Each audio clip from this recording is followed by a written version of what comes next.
Hey y'all, it's me Alex. Today I have a video that I have mixed feelings about making, but I'm going to anyway because I like when other people do these sorts of videos, and this video is on products that I want that I know I really shouldn't for one reason or the other, like either maybe like the company's sketchy or like I already own stuff like that, or I won't use it but I still want it, stuff like that. I have about like 6 things that I want to share with y'all because I know that like when we're cruelty free or when we have certain ethics about buying stuff, or even when we just have like a really extensive makeup collection, we all get this temptation to go buy certain things that maybe we shouldn't, maybe we don't like the company, or maybe we already have those colors a million times over, or any other reason. So these are some of the products that I want despite knowing that I probably shouldn't want them, but I wanted to share them all with you today, and I'm kind of gonna share some of my like coping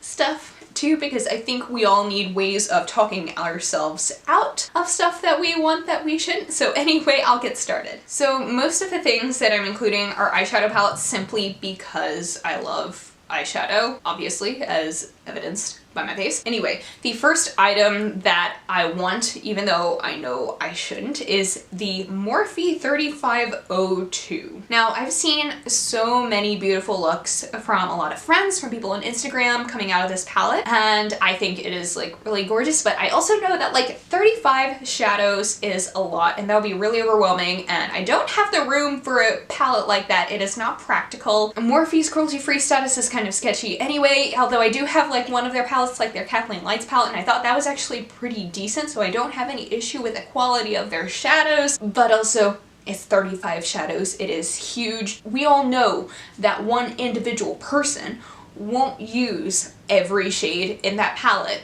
In fact, I know that the only reason I want this palette is for like that one tiny little corner of the palette that has like the super duper bright red orange shades. That is literally the only reason that I want it. And Morphe keeps making these giant palettes, and like it's whatever. I think it's really good for like professional makeup artists to have stuff like that, but I'm not a working makeup artist. I just do makeup on my own face and occasionally on my friends, and that is about it. So I want it, even though I know I shouldn't. I think what I'm going to do instead, I think Angelica Nyquist did a video, I still know I'm not pronouncing her name right, but I think she did a video on condensing all of that into a nice little like 9-pan palette with singles, and I think that's something that I might do because I think the way she condensed it is really nice and basically encompasses just the little section of shadows that I want from that palette. But it is so tempting. I don't know why it's tempting. It's probably because like literally every person and their mom has this palette and is always using it on Instagram and YouTube, and I fall into hype. Yeah. The next thing that I want, even though I know I shouldn't, is the Urban Decay Naked Heat palette. Now, I have no issue with the product or the brand or anything like that. I think that this is such a good addition into the Naked series because I think this is a lot more universally flattering on a lot of different skin tones than the original Naked palettes were. I've heard that the formula is fantastic. The packaging is beautiful. Like, I think the packaging on the Naked palettes just keeps getting better and better and better. So that is none of my issue. My issue is the fact that I have a palette that is almost identical to the Naked Heat palette. I have the NYX Ultimate Warms palette. In fact, I bought that palette when the Urban Decay Naked Heat was first released because I didn't know if I would want the Naked Heat, if I would use that. So I decided to, you know, get the cheap like $15, $20 dupe first, and I love it. It's something that I use like probably at least once a week whenever I kind of want a palette that I know I can get a good look out of. I definitely go to that one. So I guess I kind of understand the appeal of why I want that and the Naked Heat palette, because obviously if I love that little palette so much that is basically identical to the Naked Heat palette, then of course I would use and love the Naked Heat. But the thing is, like, the NYX Ultimate palettes are like 18 bucks. The Urban Decay Naked palette is $54. I don't know why I want to spend that kind of money. I don't know, it's the hype. It's so pretty. It's so pretty, and I would use it. I need to talk myself out of it because I already own my one little NYX palette that is just so perfect. So, I don't know, I think this is just a thing that I continually have to remind myself that, hey, I have something that's identical, so I don't need to spend $50+ on it, but it might still always be something in the back of my mind like, I should pick that up. The next thing that I want that I feel uncomfortable about the fact that I want it is the Kylie Cosmetics Purple Kai Shadow palette. Now, I do love that pun in the name, the Kai Shadow palette. That's something I appreciate about her branding. She does her branding very well. And I'm not doing this to crap all over the Kardashians or anything like that. I actually don't have as many problems with them as most people do. Like, I think there are definitely critiques to be made about Kylie and the Kardashians in general. However, I think most of them actually get lost in all of like the slut shaming that goes on. So I think there's a way to do it, but like as a society, we're not doing that. But I don't even have an issue necessarily with that. That's not what's keeping me from like buying from her brand. It's the fact that she has no return policy. Now, I love that purple palette because I love purple eyeshadows. Purple eyeshadows are so universally flattering, and I hope that becomes a trend for 2018. I hope that Kylie Cosmetics has started a trend for purple eyeshadow palettes, because we've been doing this warm tone thing that I think looks really beautiful, but like, I love purple, but she has no return policy. And I have heard so many horror stories of things that have happened with her customer service, and you would think that for somebody with as big of a brand that she has, that she would have better customer service, that she would have a return policy. Like, she doesn't even have to have a good return policy at this point. I think it would just be good for her to have a return policy. Like, I think that's just kind of ridiculous. You know, like when she first started out having like the one eyeshadow palette and a couple lip kits and stuff. You know, I could understand her customer service not being the best when she started out, all that, but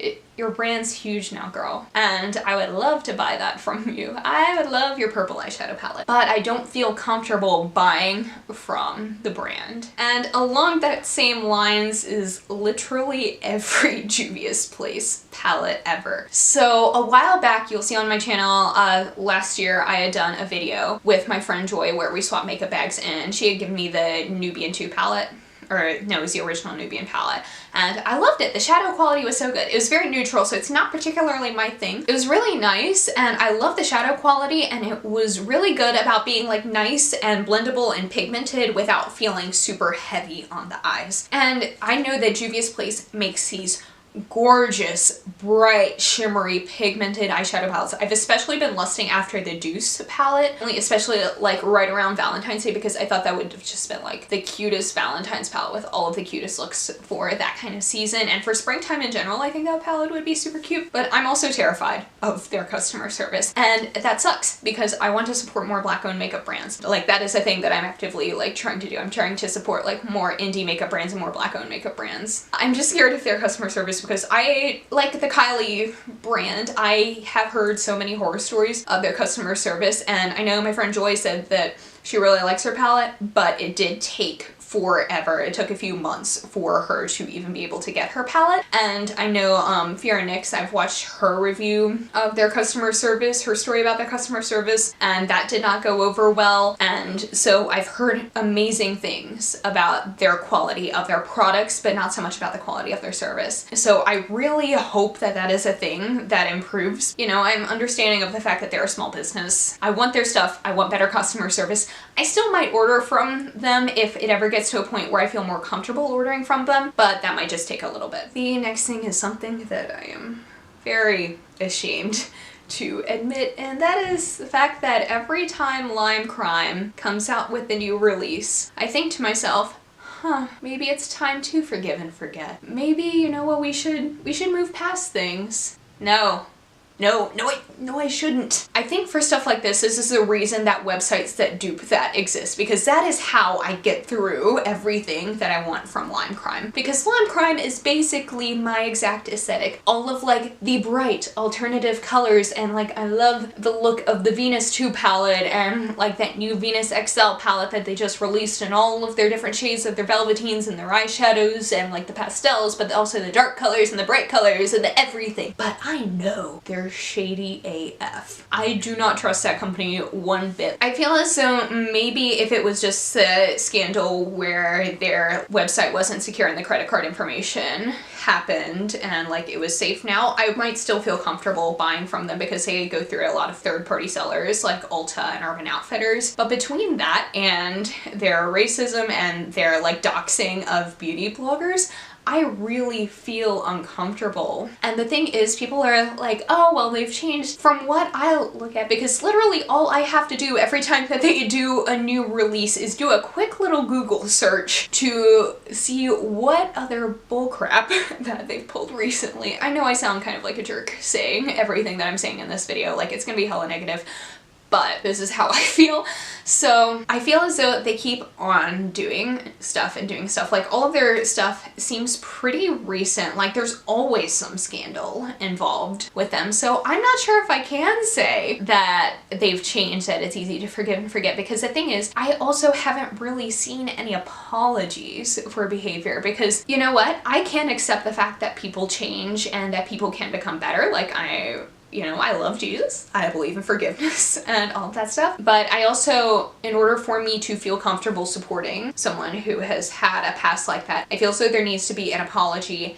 And even more so than that, there needs to be a consistent change in behavior. And I don't think I've really seen that from Lime Crime. If you're like me and you're tempted by them, whenever they release something, just Google like Lime Crime controversy and then like go to their page on Dupe That and see all of the alternatives so that you don't feel tempted to buy from them ever again. Along a similar line of Lime Crime is most of the stuff by Jeffree Star, but especially the androgyny palette. That palette looks so beautiful. It is really right up my alley. Honestly, like Lime Crime, a lot of his stuff is really up my alley, but I cannot support him. I understand if other people can, but for me, he's apologized, which I think is good, but I haven't seen a consistent change in behavior from him. I don't feel comfortable with that. He still associates himself with people who are negative. He himself, to me, gives off very negative vibes, and I don't think we should inherently associate a brand just like with its owner, but since he has made himself the face of the brand, I think maybe get your act together a little bit. You know, I think he's done a lot of good work in the name of like LGBT rights and making more androgynous and gender nonconforming looks like more accepted in the world. I think that's really cool. Like that is a thing that I can accept on its own, but there's been so much racism, and also like just to me in the way he talks, there's also a lot of misogyny in like some of the things that he says. Like he has a lipstick shade called Abused, and I'm really uncomfortable with that. So those are just some of the reasons that I feel uncomfortable buying from his brand. Fortunately for me, I have the Anastasia Beverly Hills Subculture palette, which is what I have on my eyes. That to me looks very similar to his androgyny palette. So I think I'm good for now. And you know, if I ever get that feeling again, I can always just go online and I can look up dupes for the palette and I can get singles and all of that. But yeah. But anyway, the last thing that I am interested in, even though I feel as though I shouldn't be, is the Anastasia Beverly Hills Soft Glam palette. Now this is for absolutely none of the reasons for like any of the other brands that I have listed today. They're not, Anastasia Beverly Hills is not like Kylie or Lime Crime or Jeffree Star or anything like that. This is a thing that I want, and it is pretty, and it is from a good company. I just know that I would never freaking use it. Y'all know my style. If you've watched my channel for any amount of time, I don't do natural looks. There is nothing soft or glam about my style at all, but yet I still want it. I don't know why. It's just like, oh, I could use this for bridal makeup for other people, but I'm like, I do another person's makeup maybe twice a year at most, so there really isn't a need for me to be getting this palette. Also, I know a lot of people say like it's meant for more like working makeup artists, which I could understand, except knowing the Anastasia palettes, I have their pan sizes are really small, so for a working makeup artist, I feel as though you would go through those shadows really. I'm not sure how that would work. So I think this is a palette that would be really nice for other people. I think we have a lot of like similar shades already in the makeup world in general, but you know what, if this is something that you would actually use, I would recommend getting it. for me, I want it even though I know I won't use it. I love the pretty pink shades. I love like the little dark end, but also the fact that there are a lot of dupes for stuff in Modern Renaissance too. And I already have Modern Renaissance and I use that one all the time. I don't know, I just want it and I shouldn't, and I need to talk myself out of it because I would never use it. It would be a waste of money, but I still want it because it's so darn pretty, but I never use it on me. I don't know. Do you see any logic in what I'm saying right now? Do you get this feeling too of like wanting things that you would never use? I don't know. Let me know. Anyway, that is it for this video. Let me know if there are any products that you lust after even though you know you shouldn't. Make me feel less alone in this, guys. And thank you so much for watching. Please be sure to give this video a thumbs up if you liked it and subscribe down below if you want to see more videos from me, and I will see you on my next one. Hope you'll have a wonderful day. Bye.